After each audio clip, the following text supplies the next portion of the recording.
Secrecy surrounding the construction at the state capitol. California leaders overseeing the Capitol Annex project have now repeatedly violated the state's open records laws.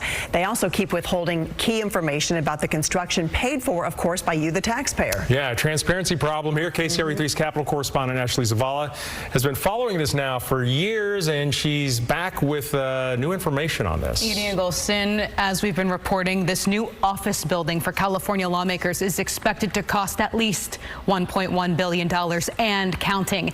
It's going to be more expensive than the Golden One Center here in Sacramento and may end up costing as much as a pricey NFL stadium. And even though the construction is very much underway, out there for all to see, these are images from today. It is the total opposite when it comes to getting information on costs. We have been trying for months and months and months here.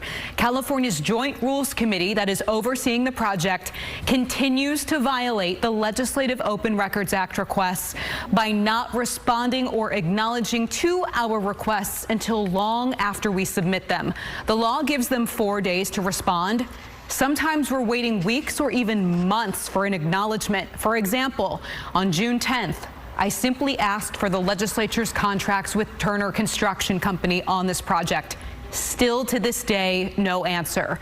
I checked in with Dick Cowan, who used to serve on the Historic State Capitol Commission, about all of this. The public's money? No, that shouldn't be a secret. And on all my other public projects, federal, California, local government, cost transparency and telling the public where we're headed with costs is always available.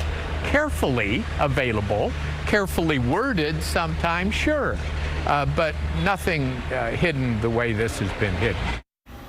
That's not our only hurdle with the requests. Earlier this spring, we requested a cost estimate on how much more lawmakers plan to spend on security measures in the new building. We reported back in April they added extra secure corridors or secret hallways for lawmakers following the January 6, 2021 attack in D.C. Nearly 2 months after submitting that request, with no response, Joint Rules eventually said they did not have an estimate. We also asked, with those security measures in place, what specific spaces will journalists, reporters have to work and access lawmakers? Joint Rules responded by suggesting the public's interest is better served if they don't have that information, basically stating taxpayers are better off not knowing how journalists will have access to their lawmakers in that new Capitol Annex. Keeping in mind, we are the liaison between the voters and the people they are electing to represent them. And that building being used, using their money to do so. Right. Well, that's a reason I've never heard of before, ever. So let's talk a little bit about the Legislative Open Records Act. It exists, but how's it enforced? Yeah, and this is not too complicated, but can be complicated. The only way to enforce it is through the courts.